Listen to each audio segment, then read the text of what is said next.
Hey guys, today we are going to be doing the September reading wrap up. So this month I did happen to read 7 books. I did not finish my TBR. I got about halfway through the last book that I needed to read for my TBR, so I got so close. But I also need to be kind to myself because like 3 of the books I read this month were like 500 plus pages. But I also went into like a mini reading slump in the middle of the month, which also did not help me. But look, let's just get into the 7 books that I did manage to read. And then at the end of this, I will update you guys with my statistics for how I'm going for the month. I haven't filled it in yet, so this will be interesting, but let's just get straight into this video. So the first book that I picked up was one that I didn't manage to read in August. I started it and then I just continued it on into September and finished it. And that was Heart of Flames by Nikki Palpretto. This is the sequel to Crown of Feathers. Now this book series is also on my 24 books I want to read in 2024. I really loved Crown of Feathers. I gave it 4 stars. And honestly, Heart of Flames, I felt like was a great sequel. I also rated it 4 stars. So this is just like a 4-star series for me. This just continued on the story really, really well. So we focus on like our main character, Veronica. She is an anime and ends up being able to bond with a phoenix, and as such is learning to become a phoenix rider. This story we just sort of continue on more with her journey in becoming a phoenix rider because she started learning about it in the first book. We also have a whole heap of new point of views in this book. So we have Veronica as the main character. We then have Tristan. He's also a phoenix rider. He was an apprentice, which is what everybody is until they can like graduate essentially. But he's basically been made a bit of like a patrol leader. That's it. And his father is the commander. So we have his point of view. We also then have Sev, who is also an anime, but he's also a spy for the Phoenix Riders. He actually is like a soldier in, I guess, the government sort of military. He's sort of doing spy work for them. And then we also have a new point of view for this one. We have Val, who is Veronica's sister, and she is also, I guess, the villain in this series. So we get her point of view. And then we also get Elliot's point of view, who is also a Phoenix Rider, but he was the person that was, I guess, spying on the Phoenix Riders and betraying them because his sister got stolen by the government. And they're holding her hostage and have basically said to Elliot, we're going to kill your sister unless you spy on the Phoenix Riders and tell us all about their movements and stuff, because the government, these couple people in the government are really quite insistent on going to war with the Phoenix Riders and just wiping them out. That's kind of like all I want to tell you guys, just because I've explained the concept of this story a number of times in my TBR videos and also my reading wrap up, so I don't want to bore people that have watched all of that. But I really enjoyed this story. There's not a lot I can say about it because this is a bit of a spoiler for you guys, and I'll get to it at the end of the video, but I have actually also read the 3rd book in this series. So right now my brain isn't entirely sure what happened in what book, and I don't want to like start talking about the 3rd book by accident, but I really enjoyed this book. I thought it continued on the story really, really well. And as I said, I rated it 4 stars and I was super keen to pick up the 3rd and final book in this series. And then the 2nd book that I picked up was If I'm Being Honest by Emily Wibberley and Austin Siegmund Brocker.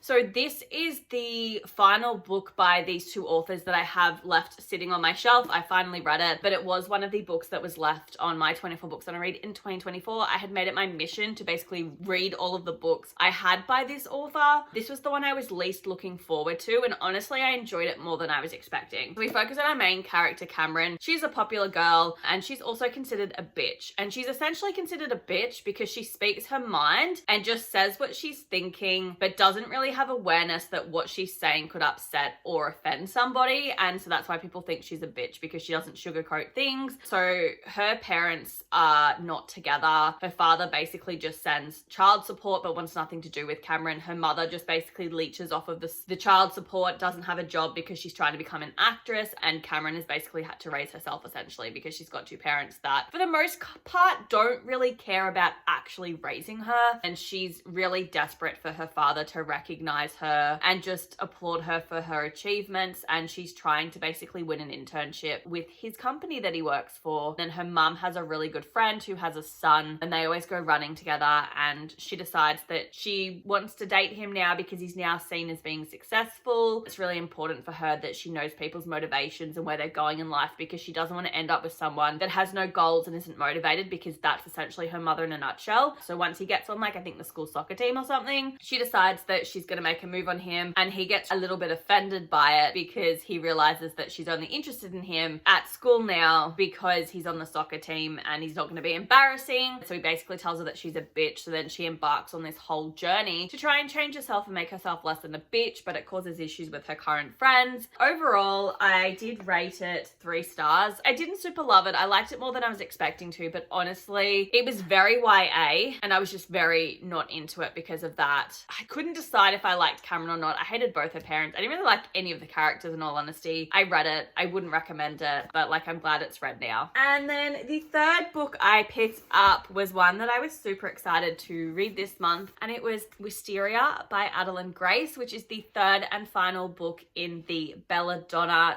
series. This one came out like end of August, I believe, so I was super excited to pick it up. I actually took it away with me when I went to Cairns on my holiday. I did read it on my holiday. I took 3 books with me, which I will talk about the next 2 after this one, but I thoroughly enjoyed Mysteria. I thought this was like the perfect conclusion to this series. What I actually really liked about this book as well is that the first 2 stories, Belladonna and Foxglove, they focus on our main character, Signa. She basically has always been able to see death. She was an orphan, and as such, she was basically taken in by different people in the family to be her guardian, and their guardians always got money out of her estate, which was the main reason that they wanted to take her in, but they actually didn't care about raising her or looking after her or anything like that. They were just more interested in using her, always had bad intentions, and all of these guardians ended up dying and she never knew why. And it turns out she can see death, and she ends up having a relationship with death. And then through the first 2 books, as it progresses, we end up meeting this other character, Fate, who believes that Signa is her long lost love life. And then also in this series as well, we meet this other character, Blythe, and this story is actually from her point of view with her with Fate. So I don't want to say anything, but she basically ties her life to Fate in order to protect Signa from him, and it's just about them getting to know one another, discovering who they are, and this was perfect. The second that I kind of guessed who I thought life was in Foxglove, when that whole storyline came up, I was like, I know exactly who I think life is, and I was satisfied with everything in this book. I thoroughly enjoyed it. I don't feel like there were any loose ends. I had a fantastic time with it. I rated it 4 stars. I've rated all of the books in this series 4 stars. I did really love it. The only thing I was a little bit disappointed on was that we didn't sort of get anything more about Signa. I was expecting the book to be from her point of view. I do feel like there was maybe some loose ends that haven't really been tied up with Signa and her story. Overall, I am satisfied with this book. There was also a new character that came in, Chaos. Don't think that was executed as well as it could have been, but overall, I am happy with what I've read and how the story went. So I'm interested to see what she comes out with next, but this was a fantastic book, and if you're tossing up picking up this series, do it. It's so good. And then book 4 that I read was The 5-Year Plan by Jodie Gibson. This was the second book that I read on my holiday. I'm not gonna lie, I didn't really enjoy this book. I did manage to read it in a day and a half, but only because I forced myself to, because I wanted to prove everybody wrong that taking 3 books on my holiday was a dumb idea. So that's why I forced myself to read it, because I had to get it finished before we flew out. This book, I ended up rating, what's that? 2.5 stars. I really didn't enjoy this one. So this is an Australian novel. We focus on our main character, Demi. She's 33. Her parents are Italian and they migrated here and they have a cafe. And Demi's whole life, all she's wanted is to take over the family cafe once her dad retires. That is her plan. That is her goal. And she currently has a boyfriend who she basically decides is cheating on her. And then she finds out that he's actually not cheating on her, but he's basically been allowing drug dealers to rent this property because he's a real estate agent, and then he takes a cut of it and he ends up getting arrested and going to jail. And honest to God, I just freaking hated that plot so bad. I just didn't find it believable. I think she was just wanting a reason for Demi to hate her boyfriend, to leave her boyfriend, and then go to Italy. But I feel like we could have done it in a bit more of a realistic way. Father also ends up deciding that he's not going to give her the cafe. He is going to give it to her older brother. And she's devastated by this because her older brother has never had an interest in the cafe. So she ends up going to Italy because her parents are estranged from their family in Italy, and she wants to learn more about about Italian food and cooking and bring it back to the cafe, and also about the family secret. So she finds out about all of that. She ends up meeting this other character. Leo is an Italian and they have a little blossoming love story, but I honestly didn't enjoy this. I hated Demi. I found her really irritating. As someone who is 31 and this character is 33, I found her so irritating. She had the mentality of, I feel like, someone in their early 20s to mid 20s, not someone that was in their 30s. That's just my opinion of someone in her 30s. I just didn't find her relatable. I kind of thought I would. Couldn't relate to her at all. Found her irritating. Didn't really care for her perspective. It was a quick, easy read, but I didn't really enjoy it. Hence why I got 2.5 stars, and I probably wouldn't pick up another book by this author because I didn't really have like a good time with it, to be honest. And then book 5 was Apprentice to the Villain by Hannah Nicole Mehra. This is the sequel to Assistant to the Villain, which I did pick up earlier this year. I was really quite excited to pick up this book. However, I immediately didn't have a good time with it. This book kind of put me in a little bit of my mini reading slump. I struggled to read it. I just couldn't engage with this story. I very much felt like it was almost a copycat of the first book. I don't really feel like it brought anything new. I don't really remember anything that actually happened in this, but we basically focus on our main character, Evie. She ends up working for this guy called the Villain in this kind of like fantasy world, and at the end of the first book, he gets captured. So we're trying to free him. I didn't care for it. I didn't enjoy it. I couldn't get into it. I didn't find it very interesting, and I can't really tell you why. We've now got like these new characters coming into it, and there's now also this random plot line about how the king's trying to complete some mythical story. I don't know. I was very lost. I was very confused. I didn't really have a great time with it. I still rated it 3.5 stars because it was kind of like easy-ish to read, but I was very lost and confused. I don't know if I'm going to pick up the third book. There is a third one. I don't know what it's called or when it's coming out. I'm very on the fence about picking up the next one, but it didn't give me what the first one gave me, and I didn't have as good of a time with it. So I don't really know what to say about it, except that it was a little bit of a meh read, and honestly probably should have rated it 3 stars now that I'm thinking about it. Alrighty, and then that brings us to book 6, which honestly was my highest rated book of the month and the favorite read of the month, and that was Things We Left Behind by Lucy Score. So this is the third and final book in the Knock 'em Out series. There's the other two. So first book is Things We Never Got Over. The sequel is Things We Hide from the Light. I wasn't really a huge fan of Things We Never Got Over. I don't know why people like that one the most. This was my favorite book in the series. I feel like each book has gotten better as it's gone along. I also think that Knox and Naomi are a hell of a lot more likable when they are not the main characters. Being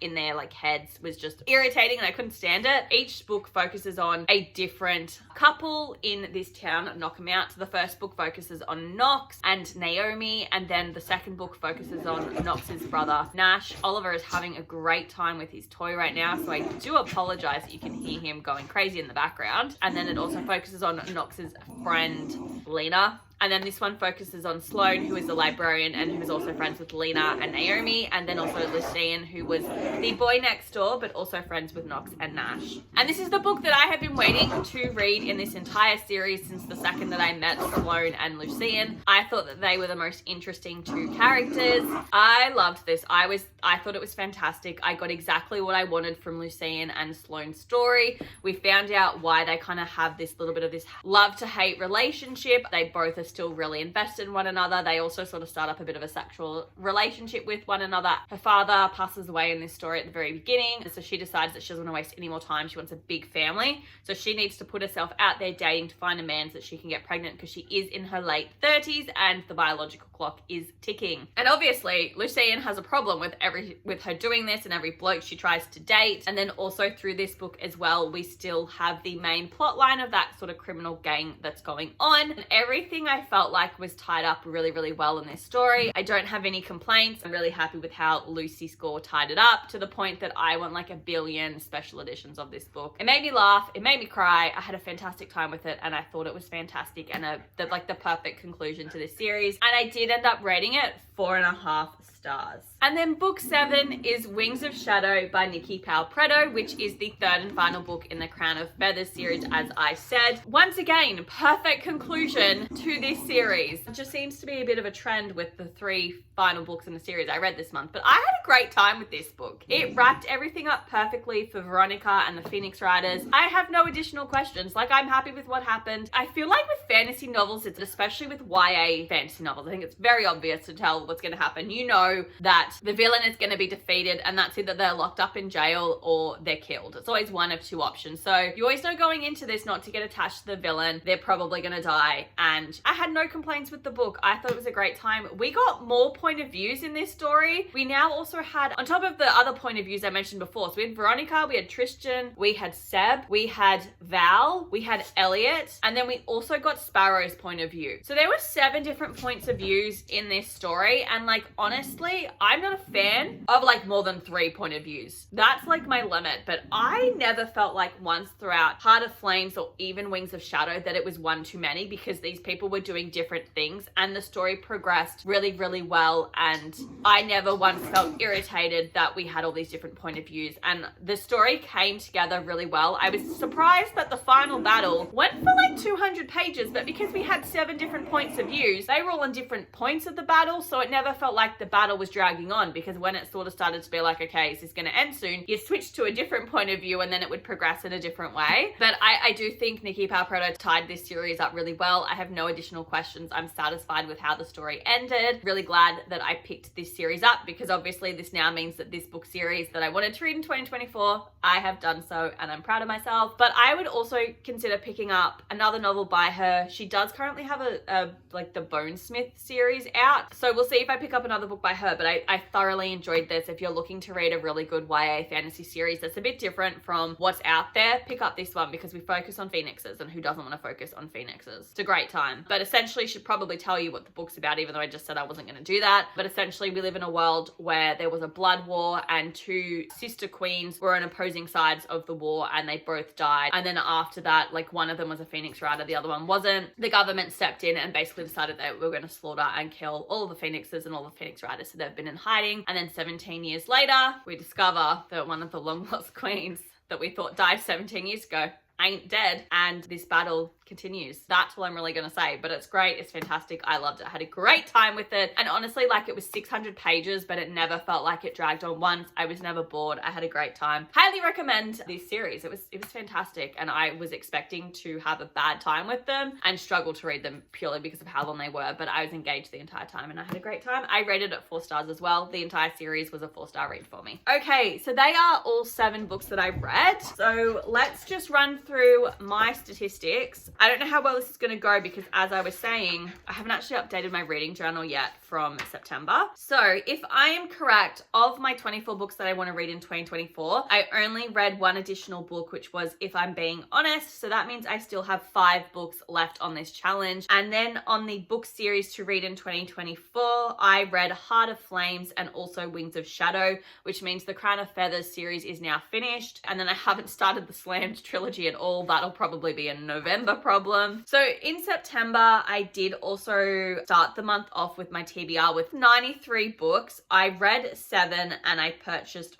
4. I think I ended the month on about 90 books. I only read physical books, no ebooks or audiobooks. I read 26 out of 30 days this month, and I did not have any 5-star reads. And then that should take us into our Taylor Swift reading challenge. So I only have the albums left for Red and Midnight, but I am thinking for Red, which is a book that intimidates you, I might actually put on Things We Hide from the Light, because I was really hesitant to pick that one up, just because I'd heard people say they didn't like it as much as the first one, and I didn't really enjoy the first one. And then for my Speak Now Taylor's version reading challenge, I am contemplating ticking off the Innocent song, because the prompt is a book that features second chance / forgiveness. And I feel like I could do Things We Left Behind by Lucy Score for that one, because it's a second chance romance between Lucien and Sloane. That's the statistics for September, where we're at. We're doing really quite well with our reading challenges. I'm going to just end this video here because it's gone for long enough, but I hope you guys enjoyed this one, and I will see you next week for another video. Bye.